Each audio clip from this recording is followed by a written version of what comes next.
Olá, caro aluno, tudo bem com você? Estamos aqui para falar sobre as questões, vamos aí responder questões sobre a Universidade Federal do Rio Grande do Sul, UFRGS, mais conhecida carinhosamente pelos gaúchos como URGS, beleza? Vamos falar aqui então, vamos pegar algumas questões para a gente dar uma discutida aqui, falar sobre elementos aleatórios aí a respeito da geografia. Tenho certeza que você vai se dar bem, tô aqui para resolver e realizar o seu sonho. Tamo lá para garantir isso. Fechou? Partiu sem demora. Vamos lá começar então pegando essa primeira questão aqui que vai falar sobre a localização das principais províncias basálticas da Terra. As principais províncias basálticas, como vocês estão vendo aí, nós vamos ter, ó, por exemplo, áreas com extensos derrames de magma devido à intensa atividade vulcânica em algumas regiões. Beleza? Isso obviamente num passado geológico, beleza? Por exemplo, aqui ó, temos a região aqui ó, de derrame do Paraná, certo? Aí temos aqui ó, do Rio Colômbia, temos do Atlântico Norte, da Sibéria, da Etiópia, do Deccan, aqui da região aqui na África do Sul, Karoo, tem uma de Kerguelen aqui ó, no Pacífico Sul, no Índico Sul, temos aqui a região de Java, temos áreas aí com extensos derrames de magma devido à intensa atividade vulcânica num passado geológico. Beleza? Então a gente tem essas informações aí já para poder começar a entender esse processo. E aí a questão começa dizendo assim: assinale a alternativa que preenche corretamente as lacunas do enunciado abaixo na ordem que aparece. Então ele diz assim: o registro ígneo observado aonde? Observado nos cones vulcânicos em Morrinhos, Rio Grande do Sul, na Torre da Guarita em Torres, nos cânions de Caçapava do Sul, nas montanhas da Serra do Corvo Branco, Santa Catarina, nas cataratas do Iguaçu, enfim, aonde que nós vamos ter essa situação? Vamos lá. Elas correspondem à província chamada Paranaendeteca, essa aqui, tá? Relacionado a quê? Relacionado à divergência, à convergência das placas tectônicas. Bom, pessoal, aqui a questão é rápida, simples e fácil, beleza? Vamos entender o processo que esses derrames de lava deram origem ao basalto, rocha magmática extrusiva, beleza? E isso acabou fazendo o quê? Resultando num posterior solo fértil que passa a ser chamado terra roxa ou também chamado de nitossolo. Beleza? No litoral gaúcho, no litoral do Rio Grande do Sul, pois é isso que a gente está vendo ali, as falésias da região de Torres acabam apresentando constituição basáltica, beleza? A província basáltica do Paranaendeteca está relacionada ao vulcanismo em zona de convergência, ou melhor, em zona de divergência entre as placas tectônicas sul-americana e africana na era mesozoica. Beleza? Quando ainda a América do Sul e a África estavam conectadas em processo de separação, como estava acontecendo lá no rolê da deriva continental. Então, se a gente levar em consideração aqui, tá? A questão vai ser a letra B, eu vou colocar já direto aqui para dar dando esse spoiler para vocês, porque aqui o registro ígneo observado em Torres, tá? Corresponde à província chamada Paranaendeteca, está relacionada ao que? A zona de divergência de placas tectônicas. América do Sul, África começaram a separar, houve um processo aí do que? De fluimento interno que acabou resfriando rapidamente na superfície, formando as áreas basálticas, que aí com o processo de agentes de modelamento exorreicos, ou melhor, exógenos, acabam aí fazendo todo esse processo. Aqui é simples, é fácil, a questão é letra B, pronto, passou, acertamos, vamos para a próxima questão, certo? Aqui é assim, ó, é rapidão, pau na mula, vamos nessa. Leia o texto abaixo que apresenta as condições climáticas ideal para o cultivo do mirtilo. Bom, o que é mirtilo? Mirtilo aí é um tipo de fruta, tá? Que vai precisar de temperaturas baixas, pessoal, inferiores a 10 graus aí, então obviamente a gente vai ter lugares onde vai ter temperaturas mais baixas. Vamos dar uma olhada ali na questão, vamos continuar, senão vou dar spoiler da resposta. O mirtilo necessita do acúmulo de frio hibernal para as espécies do tipo Raybush, que varia de 650 a 850 horas de temperatura inferior a 7,2 graus Celsius e até 250 horas para o tipo Southern Raybush. Para um bom teor de açúcar na fruta, o mirtilo requer até 50 milímetros de água semanalmente durante o período de desenvolvimento das frutas.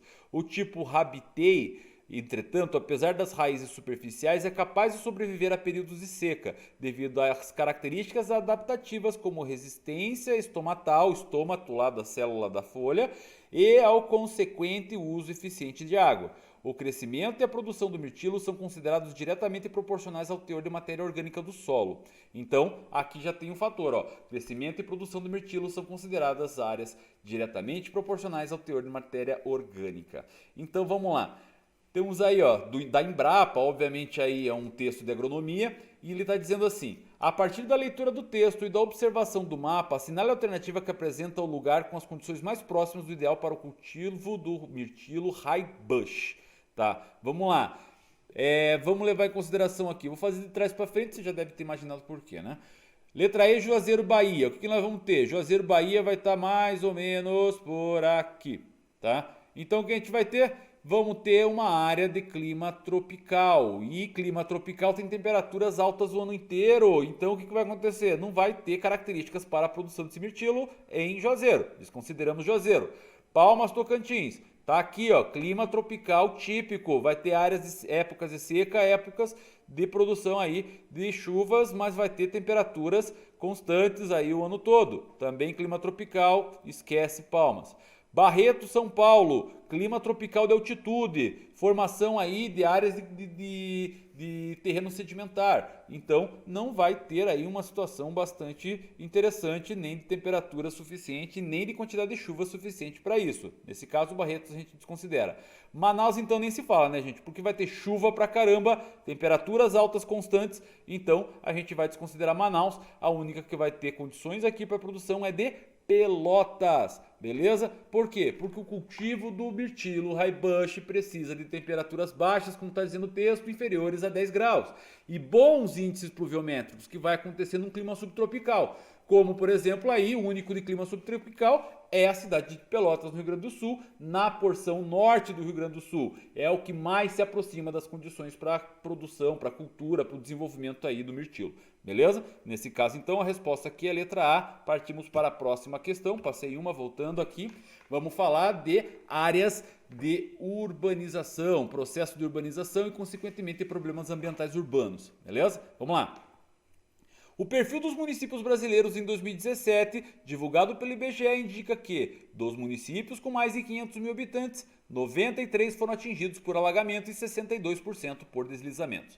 As secas foram do tipo de desastre que afetou a maior parte dos municípios brasileiros, 2.706 ou 48,6%, seguido por alagamento, 31%, e enchentes ou enxurradas, 27%. A região Nordeste teve 82,6% dos seus municípios afetados, especialmente o Ceará, em que essa proporção chegou a 98%. Piauí 94%, Paraíba 92% e Rio Grande do Norte 91%. Os outros desastres foram mais frequentes no Sul, em que 53,9% dos municípios foram atingidos por alagamento, 51% por enchentes e enxurradas, 25% por deslizamento e 24,5% por erosão acelerada. Bom, então a gente tem aí essas informações que está falando do perfil do IBGE, que fala a respeito dos problemas aí de deslizamentos, de alagamentos, enfim, relacionados aí com o processo de transformação do espaço geográfico e consequente problema ambiental. Considere as seguintes afirmações sobre os eventos climáticos extremos e planejamento urbano, beleza? Então a gente tem aqui esta informação já para a gente poder começar esse processo. Então a questão de número 1 vai dizer o seguinte: episódios de precipitação intensa pode levar à diminuição da capacidade de infiltração do solo e, consequentemente, perdas e danos em áreas urbanas.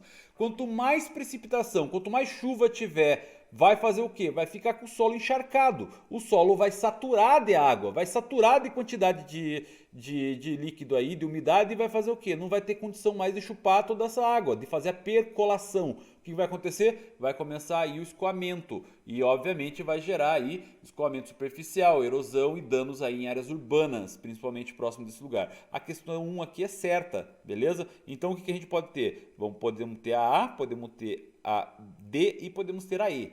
Vamos para a questão de número 2, beleza?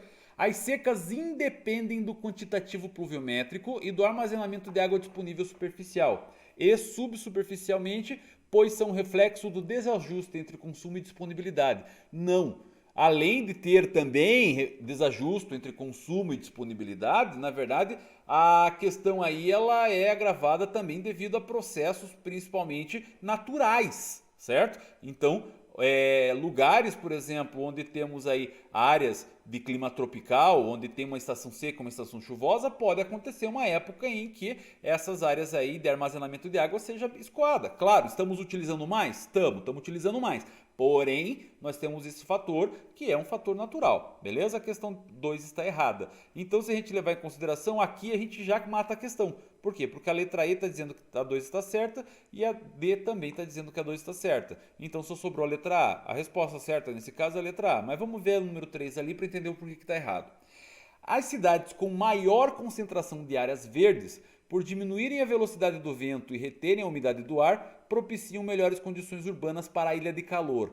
Não, tá? Ele não vai propiciar condições urbanas para a ilha de calor, a quantidade de árvores na cidade. Muito pelo contrário, ela vai evitar que a ilha de calor aconteça. Por quê? Porque a ilha de calor acontece devido ao processo de impermeabilização do solo, albedo, que é aquela situação lá do índice de reflectância da luz do sol em determinadas superfícies. Quanto mais clara, mais absorção, mais reflexão. Quanto mais escura, menor aí a reflexão, maior a absorção e vai gerar mais temperatura. Consequentemente, a formação de ilhas de calor vai ser considerada devido à falta de vegetação nas áreas urbanas. Questão número 3 está errada por causa disso, portanto o que sobra é somente apenas 1 e a letra A é a resposta certa. Entendido? Fechou? Partiu para a próxima? Vamos para a próxima. A questão aqui então vai falar de cartografia, vai falar mais precisamente de escala, galera. Considerando a sequência aqui das imagens. Então temos aqui, ó, uma seção aqui do espaço geográfico, onde temos aqui, ó, Porto Alegre, região metropolitana aqui, parte aqui é da Lagoa, certo? Então, aí nesse aqui já temos uma área com escala menor, vai ter aqui uma abertura, vai ter maior representação do espaço, mas uma menor representação de detalhamento. A C é ainda menor, ó, uma escala ainda menor, então a gente não vai mais conseguir ver, ó, a formação aqui das estradas, ou melhor, das ruas da cidade e tal, ó. Só vai aparecer pontos de referência e principais bacias hidrográficas. E a letra D ainda numa escala ainda menor, onde vai aparecer todo o estado do Rio Grande do Sul e não vai ter nem a formação aqui, ó, das bacias hidrográficas presentes. Então, nesse caso, a gente tem aqui uma escala maior, onde vamos ter um maior detalhamento, aqui uma escala menor, onde vamos ter um menor detalhamento. Aqui o espaço representado é maior, aqui o espaço representado é menor. Fechou? Entendido? Praticamente eu já dei a resposta para você, mas vamos entender esse processo. Considerando a sequência das imagens acima de A a D, pode-se dizer que, letra A escala das imagens diminui, pois mais detalhes podem ser vistos na sequência. De A para D, ela diminui a escala, porém ela tem menos detalhes para ser visto na sequência. Então a letra A a gente desconsidera por causa disso. Fechou? B. Os detalhes das imagens diminuem na sequência de A a D e aumenta a área representada. Exatamente, ó. Aqui a gente tem mais detalhamento, aqui a gente tem menos detalhamento. Aqui a gente tem mais área detalhada, aqui a gente tem menos área, ou melhor, área representada aqui maior, aqui menor área representada. A resposta nessa questão é a letra B, mas vamos ver a barbaridade das outras ali. C. A escala aumenta na sequência das imagens, uma vez que há na imagem D uma área maior. A escala aumenta? Não, a escala diminui, beleza? Por quê? Porque se eu pegar esse espaço todo representado aqui na letra D, no tipo de detalhamento que tem aqui, eu ia precisar muito mais do que esse pedaço aqui, essa sequência de imagem. Eu ia ter toda a tela aqui, se duvidar eu ia ter que diminuir a resolução para poder chegar aqui no tamanho certo, beleza? Então a escala ela seria diminuída na sequência das imagens e não aumentada, beleza? C está errada por causa disso. D, o detalhamento da imagem A é maior, ok, ela é maior, portanto a sua escala é menor. Não, a escala é maior, beleza? Do que as imagens ali posteriores. Então a gente considera isso aqui também. Letra E, a escala pouco muda. Pelo amor de Deus, como que a escala pouco muda? Ela muda pra caramba, inclusive. Pois há a mesma área representada. Não, não há. Aqui é a região da cidade de Porto Alegre, aqui é o estado inteiro. Então há aí uma diferença muito grande da área representada nesses mapas. Portanto, a E está errada e, como eu já tinha dito para vocês, a letra B é a resposta certa. Beleza? Entendido até aqui? Partimos então para a próxima, uma questão bem simples e fácil para fechar essa etapa aqui. Leia o segmento abaixo. Segundo o IBGE, a partir de 2039 haverá mais idosos que crianças no país, questão de população. E em 2060, 1 em cada 4 brasileiros terá mais de 65 anos. Bom, então a gente está falando aí de questão de planejamento urbano, a questão de preocupação aí com níveis de natalidade e mortalidade, a gente está falando de crescimento vegetativo, crescimento natural, enfim. Vamos lá. O aumento do percentual de pessoas com mais de 65 anos no total da população brasileira projetada está relacionada a quê? Está relacionado à estagnação das taxas de imigração, pessoal? Não, não está relacionado à estagnação das taxas de imigração. Por quê? Porque isso independe da situação aqui.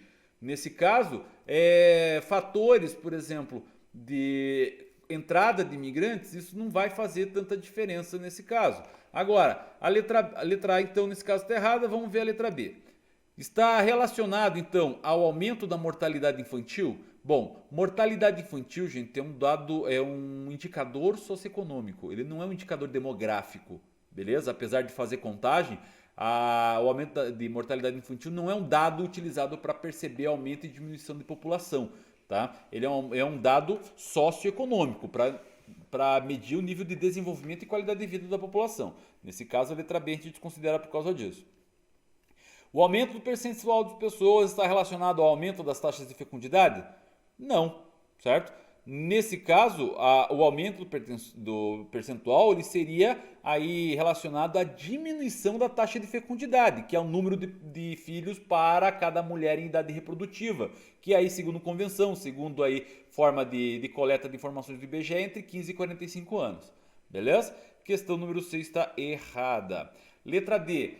Esse percentual de aumento está relacionado à diminuição da expectativa de vida ao nascer? Não. Ele está gerando um aumento da expectativa de vida. Se tem mais velhos na população, significa que o nível aí, a média de vida das pessoas está aumentando. Isso significa qualidade de vida? Sim, porém isso gera problemas socioeconômicos, como a questão previdenciária, a preocupação aí com políticas públicas relacionadas à terceira idade, lazer, questão de saúde, enfim, tá? Então, a questão letra D, ela está errada nesse sentido, então sobrou, obviamente, a letra E, que está relacionado principalmente à diminuição da natalidade. E sim, a população brasileira tem apresentado aí uma tendência de queda de taxa de natalidade. Ela tem uma diminuição já desde a década de 60 de uma taxa de fecundidade, onde você vai poder perceber teus avós, por exemplo, que tinham lá 6, 7, 8 filhos, e teus pais hoje têm o quê? Tem 2 filhos, 3 filhos em média, tá? Então há uma diminuição aí dessa quantidade de pessoas aí, de nascimentos, enfim, de filhos por mulher em idade reprodutiva. Além disso também da questão que acaba gerando toda a redução aí do crescimento vegetativo.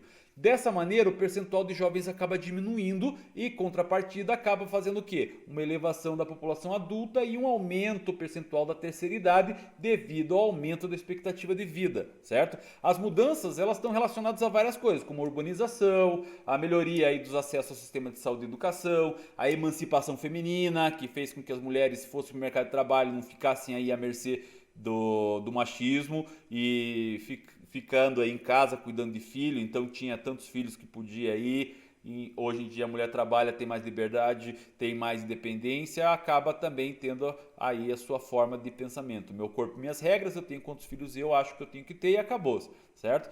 Além da questão do uso de contraceptivo, camisinha, anticoncepcional, dispositivo intrauterino e vários outros aí que a gente tem, certo? Nesse caso, então, a letra E está correta. Beleza, pessoal? Enfim, nós fechamos aqui então a primeira etapa da URGS, das questões aqui. A gente vai falar sobre isso mais pra frente. Eu vou ficando por aqui, mostrando pra você que sim, você vai conseguir passar aí na universidade que você sonha, porque aqui em Gabarita já eu tô aqui pra realizar seu sonho. Muito obrigado pela atenção e falou!